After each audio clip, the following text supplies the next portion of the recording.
আসসালামু আলাইকুম সুপ্রিয় শিক্ষার্থী বন্ধুরা, আজকের ক্লাসে আমরা আলোচনা করব নতুন কারিকুলামের নবম শ্রেণীর ইংরেজি বইয়ের চতুর্থ অধ্যায় টোনস ইন স্টেটমেন্টস, মানে হচ্ছে কথার ধরন বা বাচন ভঙ্গি। 4.1.1 লিসনে বলা হচ্ছে রিড দি ফলোইং স্টেটমেন্টস, নিচের বক্তব্যগুলো পড়ো, এন্ড এবং চুজ পছন্দ করো, ওয়ান অ্যান্সার একটা উত্তর পছন্দ করো, ফ্রম দি অল্টারনেটিভস মানে বিকল্পগুলো থেকে একটা উত্তর বেছে নিতে হবে, that match your feelings or emotions, যা তোমার অনুভূতি এবং আবেগের সাথে মিল সম্পন্ন হয়। দেন তারপরে এক্সপ্লেইন ব্যাখ্যা করো, হয় কেন, ইউ থিঙ্ক সো কেন তুমি ওটাকে ভাবো। ফাইনালি সবশেষে শেয়ার করো ইওর রেসপন্সেস তোমার উত্তরগুলো উইথ দি ক্লাস মানে ক্লাসের সাথে শেয়ার করো। ওকে, তো এটাই হচ্ছে বলা হচ্ছে এখানে নিম্নলিখিত বক্তব্যগুলো পড়ো এবং তোমার অনুভূতি অথবা আবেগের সাথে মেলে এমন বিকল্পগুলো থেকে একটি বক্তব্য বেছে নাও, কেন তুমি এমনটি বাছছো তা ব্যাখ্যা করো। অবশেষে ক্লাসের সাথে তোমার মন্তব্যগুলো শেয়ার করো। এইখানে দেখো এই নাম্বারে যেটা দেওয়া আছে এখান থেকে আমরা অর্থ সহ পড়বো। দেখো এখানে অর্থ সহ আমি এখানে লিখেছি, আমরা এখান থেকে পড়বো। Why did the math book look sad, গণিত বইকে কেন দুঃখিত দেখাচ্ছে। তো এই প্রশ্নটা তারা করেছে, আবার উত্তরটাও দিয়ে দিয়েছে, because it had to many problems, এই কারণ এখানে অনেক সমস্যা রয়েছে।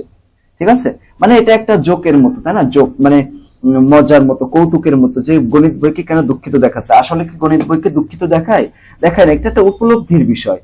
গণিত বইকে কেন দুঃখিত দেখাচ্ছে, আরেকজন মজা করে উত্তর দিচ্ছে যে কারণ এখানে অনেক সমস্যা থাকে, এই জন্য। সমস্যা থাকলে তো মানুষ দুঃখই পায়, তাই এরকম। তো এই যে একটা সেন্টেন্সটা দিয়ে দিয়েছে উত্তর সহ, এখন বলেছে যে গণিত বইকে দুঃখিত দেখাচ্ছে কেন, কারণ এতে রয়েছে অনেক সমস্যা। এই যে উত্তরটা এবং প্রশ্নটা, এইটার সাথে এই যে বাক্য দুইটা, এই বাক্যর সাথে তুমি বাক্যটা পড়ে তুমি ডু দি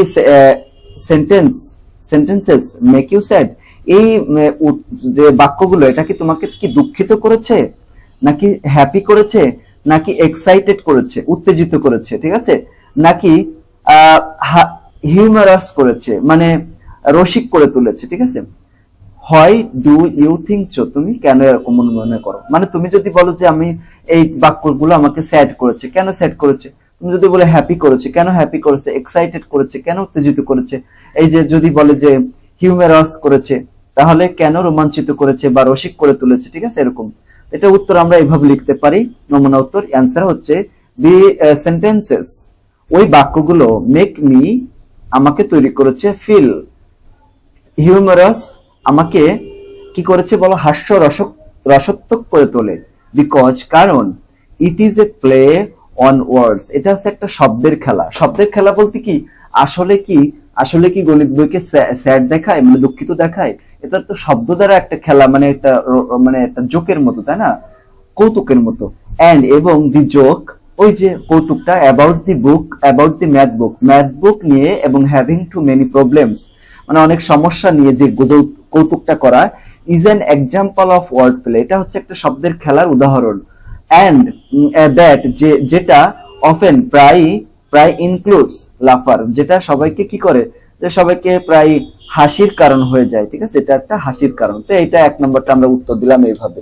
এরপরে বি নম্বরটা আমরা এইভাবে বি নম্বর যে প্রশ্নটা দেখি, earth is mainly covered by water, পৃথিবী প্রধানত পানি দ্বারা আবৃত। About 70% of the planet's surface, planet মানে হচ্ছে গ্রহ, পৃথিবী একটা গ্রহ। তো বলা আছে যে about 70% of the planet's surface মানে গ্রহের উপরিভাগ বা পৃষ্ঠভাগ, ইজ ওশান মানে হচ্ছে সমুদ্র। বলা হচ্ছে গ্রহটির পৃষ্ঠভাগের প্রায় 70 ভাগই সমুদ্র। ডু দি সেন্টেন্স, এই যে সেন্টেন্সেস মানে এই বাক্যগুলো, মেক ইউ স্যাড তোমাকে দুঃখিত করেছে, হ্যাপি করেছে, কিউরিয়াস করেছে, নাকি হিউমারাস করেছে, অর গিভ ইউ ইনফরমেশন, এই যে বিবৃতিগুলো কি তোমাকে দুঃখিত করেছে, নাকি সুখী করেছে, নাকি কৌতূহলী করেছে, রসিক করেছে, নাকি তোমাকে তথ্য দেয়, কোনটা হবে, কোনটা।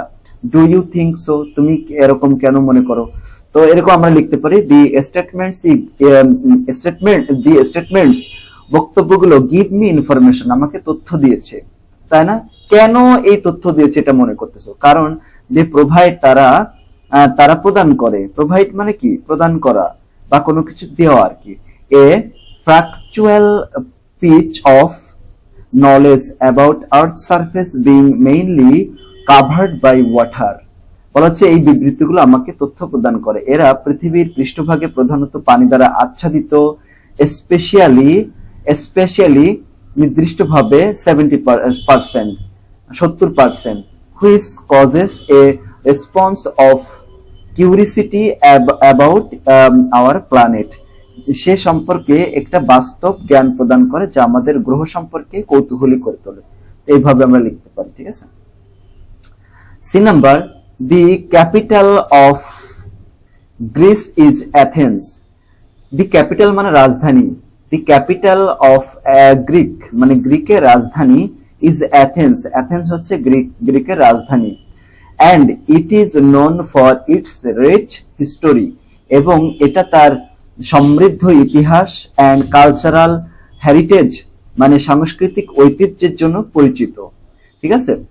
ইট ইজ নোন মানে পরিচিত, ইট ইজ নোন মানে কি? পরিচিত, ফর এর জন্য, ইটস মানে এর, রিচ মানে কি? সমৃদ্ধি মানে বড়লোক, হিস্টোরি মানে সমৃদ্ধ ইতিহাসের জন্য বিখ্যাত, পরিচিত, অ্যান্ড এবং কালচারাল সাংস্কৃতিক হেরিটেজ মানে ঐতিহ্যের জন্য পরিচিত।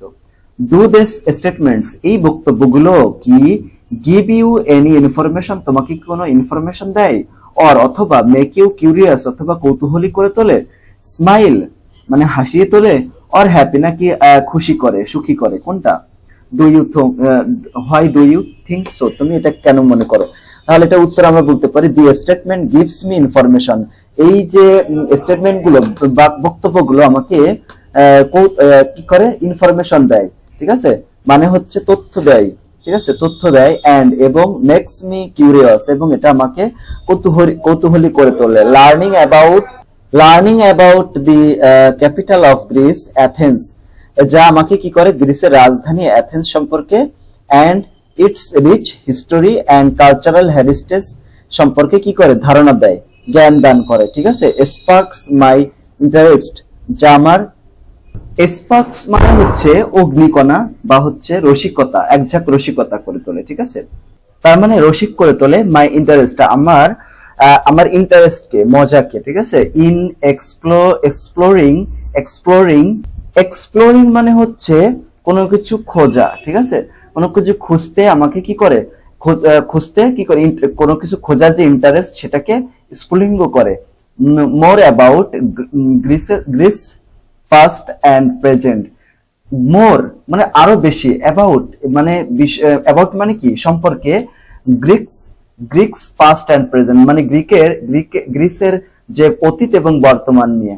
মেকিং মি কিউরিয়াস আমাকে তৈরি করে, কিউরিয়াস মানে হচ্ছে কৌতূহলী করে তোলে, অ্যাবাউট ইটস কালচারাল সিগনিফিকেন্স, এটা এর কালচারাল যে সিগনিফিকেন্স মানে সাংস্কৃতিক গুরুত্ব সম্পর্কে কৌতূহলী করে তোলে। তাহলে পুরা লাইনটার মানে হচ্ছে কি? পুরা সেন্টেন্স গুলোর এই বিবৃতিটি আমাকে তথ্য দেয় এবং আমাকে কৌতূহলী করে তোলে গ্রিসের রাজধানী অ্যাথেন্স এবং এর সমৃদ্ধ ইতিহাস এবং সাংস্কৃতিক ঐতিহ্য সম্পর্কে জানার ফলে গ্রিসের অতীত এবং বর্তমান সম্পর্কে আরো জানার জন্য আমার আগ্রহ জন্মায়, যা আমাকে এর সাংস্কৃতিক গুরুত্ব সম্পর্কে কৌতূহলী করে তোলে। তো এটা হচ্ছে আমাদের 4.1.1 লিসনটি নিয়ে আলোচনা করলাম, ঠিক আছে। এখান থেকে সবগুলো প্রশ্ন সমাধান করলাম 48 নম্বর পেজে। ইনশাআল্লাহ পরবর্তী ক্লাসে আমরা এই যে 4.2.1 লিসনটি নিয়ে আলোচনা করব। আজকের ক্লাসটি পর্যন্ত। আসসালামু আলাইকুম। যেহেতু এটা সিয়াম সাধনার মাস, অবশ্যই সবাই সিয়াম রাখবা এবং নামাজ কালাম পড়বা, বেশি বেশি করে আল্লাহকে স্মরণ করবা এবং ভালো কাজ করার চেষ্টা করবা, কোনো খারাপ কাজ করবা না। এবং যারা অন্যান্য ধর্মের রয়েছে তারাও নিজ নিজ ধর্ম পালন করবা, কোনো খারাপ কাজে অংশগ্রহণ না করার চেষ্টা করবো। আসসালামু আলাইকুম।